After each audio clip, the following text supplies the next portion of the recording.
Hi friends, అందరు ఎలా ఉన్నారు? నేనైతే చాలా సూపర్గా ఉన్నానండి. మనం ఎక్కడికైనా సరే ప్రయాణం అనుకున్నప్పుడు మనకు తెలిసిన ప్రాంతాలు అయితే ఓకే, మనకు తెలియని ప్రాంతాల్లోకి వెళుతున్నప్పుడు అక్కడ వాతావరణ పరిస్థితులు ఎలా ఉంటాయి, మనం వెళితే అక్కడ ఉండటానికి అనుకూలమైన వాతావరణం ఉందా లేదా, అసలు ఎక్కడ ఉండాలి, మనకి అక్కడ మన ఫుడ్ దొరుకుతుందా లేదా, మరీ ముఖ్యంగా మనకి సేఫ్టీ ఎలా ఉన్నది, ఇవన్నీ తెలుసుకొని మనం వెళ్తాము. ఇప్పుడు నేను కులు మనాలి వెళ్ళొచ్చానని అందరికీ చెప్పాను కదా. నేను వెళ్ళిన సంస్థ ద్వారా కనుక మీరు కూడా వెళితే సేఫ్గా అతి తక్కువ బడ్జెట్లో వెళ్ళి వచ్చేయచ్చు. అది ఏమిటి, ఎలా వెళ్ళాను, అక్కడ ఎంత ఖర్చు అయింది, ఈ వివరాలన్నీ కూడా మీకు తెలియజేస్తాను. మీలో ఎవరైనా కూడా ట్రావెలింగ్ అంటే చాలా ఇష్టము, మేము అన్నీ చూడాలి అని అనుకునే వాళ్ళు ఎవరైనా ఉంటే నేను వెళ్ళిన సంస్థ ద్వారా కనుక మీరు వెళ్ళగలిగితే తక్కువ బడ్జెట్లో సేఫ్గా వెళ్ళి అన్నీ చూసి రావచ్చు. ఆ వివరాలన్నీ పూర్తిగా వీడియోలో తెలియపరుస్తాను. వీడియో ఎక్కడ మిస్ అవ్వకుండా చూడండి. ఈ వివరాలు తెలియజేయ ముందు నా ఛానల్ మొదటిసారిగా మీరు చూస్తున్నట్లయితే సబ్స్క్రైబ్ చేయండి. పక్కనే ఉన్న గంట సింబల్ నొక్కారంటే నా నోటిఫికేషన్స్ మొదటగా మీకు వస్తూ ఉంటాయి. నా ఛానల్ వచ్చేసి కణ్మణి కబుర్లు. నేనైతే ఈ సంస్థ ద్వారా 3వసారి ట్రావెలింగ్ చేశానండి. ఆ లోగో చూపిస్తాను మీకు, ఇక్కడే ఉన్నది, ఇదిగోండి. I love YHAI, youth hostels association. ఈ సంస్థ పేరు కూడా ఇదే, YHAI. ఈ సంస్థ యొక్క వివరాలకు తెలుసుకోవాలి అని అంటే మీరు గూగుల్లోకి వెళ్ళి www.yhaa.org అని కొట్టేస్తే చాలు, వివరాలు మొత్తం కూడా మీకు తెలుస్తాయి. ఎక్కువ ఈ YHA వాళ్ళు ట్రెక్కింగ్స్ నిర్వహిస్తారు. ఇక్కడ మీరు చూస్తున్నారు కదా, మొత్తం యూనిఫామ్లో కనపడుతున్నారు. వీళ్ళంతా కూడా స్టూడెంట్స్, 9, 10, 11 క్లాస్ చదివే స్టూడెంట్స్ అనమాట. వీళ్ళందరూ కూడా ఒకే రాష్ట్రం నుంచి కలిసి వచ్చారు అందరూ. మనాలిలోని ధోబీ అనే గ్రామంలో మాకు YHA వాళ్ళు క్యాంప్ అయితే నిర్వహించారు. ఈ క్యాంప్ వరకు మనకు ట్రావెల్ చేసుకుంటూ మనం ట్రైన్కో, బస్కో, ఫ్లైట్కో ఎలా అయినా సరే బేస్ క్యాంప్ వరకు మాత్రం మనం చేరుకోవాలి. ఇక్కడికి చేరిన తర్వాత వీళ్ళు 4 రాత్రులు 5 పగళ్ళు మనకైతే ఏర్పాటైతే ఇచ్చారు. ఇందుకను వీళ్ళు ఛార్జ్ చేసింది 8,500 రూపాయలు. 8,500 రూపాయలు ఏమైనా తక్కువ బడ్జెటా అనే కదా మీరు ఆలోచిస్తుంది. ఇక్కడ ఈ సంవత్సరం ఒక ఆఫర్ అయితే ఇచ్చారు. 8,500 రూపాయలకి వైఫ్ అండ్ హస్బెండ్ 12 ఇయర్స్ లోపు ఇద్దరు పిల్లలకి కలిపి, అంటే 4 మెంబర్స్కి కలిపి 8,500 తీసుకున్నారు. కొంతమందికి 3 పిల్లలు కూడా ఉండొచ్చు కదా, వీళ్ళు 2 మెంబర్స్కి మాత్రమే, 2 చిల్డ్రన్స్కి మాత్రమే ఆఫర్ ఇచ్చారు. 18 సంవత్సరాల వరకు ఉండేటువంటి ఇంకొక చిల్డ్రన్ని తీసుకొస్తే వాళ్ళకి ఎక్స్ట్రా 1,000 రూపీస్ ఛార్జ్ చేశారు. 8,500 రూపాయల బడ్జెట్లో ఫ్యామిలీ మొత్తం ఉండొచ్చు అంటే ఎంత తక్కువ పడినట్లు.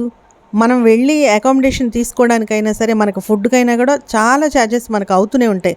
మనం చూస్తూనే ఉంటాం కదా, మనం తెలియని ప్రాంతాల్లోకి వెళ్ళినప్పుడు అసలు ఇంకా మనకి తెలియకుండా చాలా ఖర్చులు అయిపోతాయి. ఇప్పటి వరకు మీరు చూసారు కదా, మొత్తం టెంట్స్లో చూపించాను. మాకందరికైతే అకామిడేషన్ ఈ టెంట్స్లోనే ఇచ్చారు. అన్ని చోట్ల ఇదే అకామిడేషన్ ఇస్తారా అంటే లేదండి. హోటల్స్ ఉంటాయి, రూమ్స్ ఉంటాయి, హాస్టల్స్ ఉంటాయి, ఇలా అన్ని చోట్ల ఇస్తారు. కానీ ఇక్కడ కులు మనాలి వచ్చినప్పుడు స్టూడెంట్స్ కోసమని ఇక్కడ బేస్ క్యాంప్లో మాత్రం టెంట్స్లోనే ఉంచారు. మామూలుగా మనం సహజంగా ఇంట్లో ఉన్నప్పుడు అయితే బిల్డింగ్స్లోనే ఉంటాము, ఇంట్లో రూమ్స్ మధ్య ఉంటాం కదా. ఇలా టెంట్లో ఉండటం కూడా చాలా థ్రిల్గా అనిపించింది. ఈ తెల్లటి పువ్వులు ఈ సీజన్లోనే పూస్తాయట. మా బేస్ క్యాంప్ చుట్టూ ఉన్నాయి ఈ చెట్లు. అయితే నిద్ర లేవగానే ఈ చెట్ల మీద రకరకాల పక్షుల సౌండ్లు వింటూ అసలు నేచర్లో గడపటం ఎంత థ్రిల్లింగ్గా, ఎంత హ్యాపీగా ఉందో తెలుసండి. ఇప్పుడు మీరు చూస్తున్నటువంటి చెట్టు యాపిల్ చెట్టు. యాపిల్ చెట్టు పూత ఇలా ఉంటుందటండి. బేస్ క్యాంపులో ఒక్కటే చెట్టు ఉన్నది. మేమైతే చాలా ఆశ్చర్యపోయాం. యాపిల్ చెట్లను మనం అరుదుగా చూడాలి. ఈ ప్రాంతాల్లో వచ్చిన వాళ్ళు ఎవరైనా చూస్తారు, ఎందుకంటే ఇక్కడ బాగా పండుతాయి. సిమ్లా ఇక్కడికి దగ్గర కాబట్టి కులు మనాలి సిమ్లాలో యాపిల్స్ బాగా పండుతాయి. ఇది యాపిల్ చెట్టు.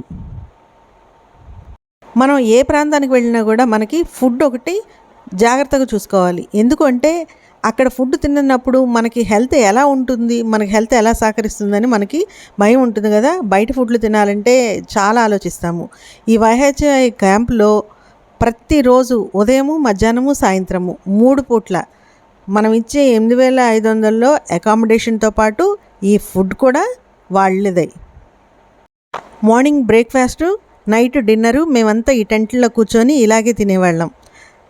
అయితే వీళ్ళ దగ్గర టైం అని చెప్తే ఆ టైంకి మాత్రమే వాళ్ళు మనకి ఏదైనా సరే ఫుడ్ ఏర్పాటు చేస్తారు. ఆ తర్వాత టైం దాటి 1 అవర్ దాటిందంటే వాళ్ళ దగ్గర అసలు ఏమీ ఉండవు. అంటే వాళ్ళు వేడి వేడిగా చేసి మనకి ఆ టైంకి కరెక్ట్గా వడ్డిస్తారనమాట. ఈవినింగ్ టైము మనం ఉంటే స్నాక్స్ ఇస్తారు, టీ ఇస్తారు.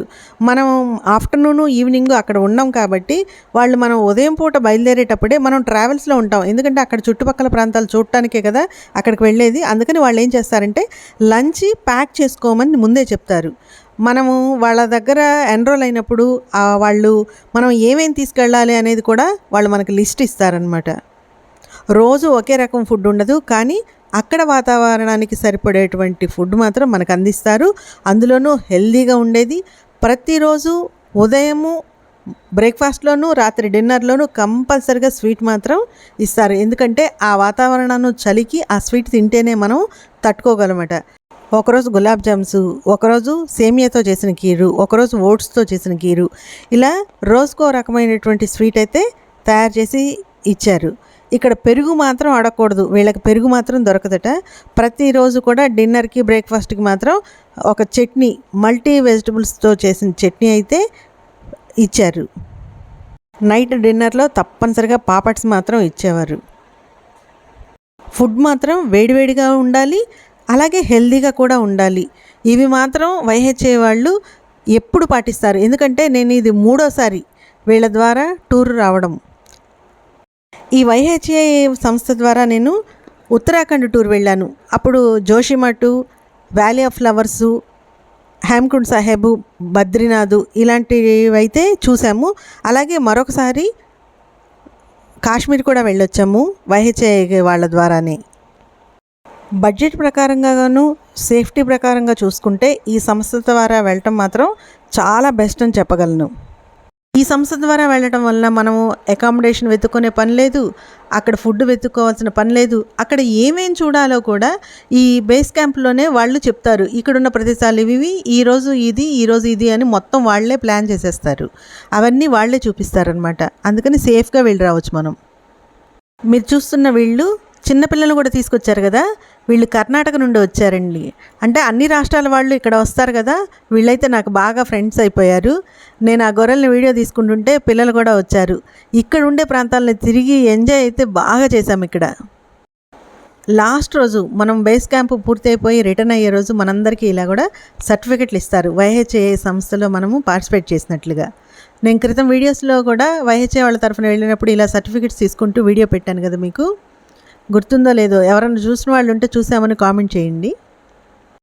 ఈ వైహెచ్ఏ సంస్థలో నేను లైఫ్ మెంబర్షిప్ తీసుకున్నాను. ఒక పర్సన్కి మెంబర్షిప్ తీసుకోవడానికి 3000 ఛార్జ్ చేశారు. దీని ద్వారా ఏంటంటే వైహెచ్ఏ గ్రూప్లో మనం జాయిన్ అయి ఉంటాము. ఎక్కడ ఏం ప్రోగ్రామ్స్ జరుగుతున్నాయి అనేవి మనకి వివరాలన్నీ కూడా తెలుస్తూ ఉంటాయి. మనం గూగుల్లో సెర్చ్ చేసుకొని కూడా వాళ్ళు ఎక్కడ బేస్ క్యాంప్ నిర్వహిస్తుంటే వాటి ద్వారా మనం ముందుగా వాళ్ళని అప్రోచ్ అయ్యి కూడా మనము వెళ్ళొచ్చు. మీలో ట్రావెలింగ్ అంటే ఇష్టపడే వాళ్ళు చాలామంది ఉంటారు కదా, అందుకని మీకోసం వివరాలతో ఈ వీడియో చేశాను. ప్రతి రాష్ట్రంలోనూ ఈ వైహెచ్ఏ అనేది ఉంటుంది. మీరు నెట్లో చూసైనా సరే వాళ్ళతో మాట్లాడి ఎన్రోల్ అవ్వచ్చు. ఇంకా ఈ వైహెచ్ఏ సంస్థ గురించి కానీ ఈ మనాలి గురించి కానీ మీకు ఏమన్నా విశేషాలు కావాలి అంటే ఒక కామెంట్ రూపంలో తెలియజేయండి. నాకు తెలిసినవన్నీ అయితే మీకు తెలియజేస్తాను. మరి ఈ వీడియో మీకు ఎలా అనిపించిందో ఒక కామెంట్ రూపంలో తెలియజేయండి. నచ్చితే లైక్ చేయండి, షేర్ చేయండి. మళ్ళీ మరో వీడియోలో మీ అందరినీ కలుస్తాను. Thank you.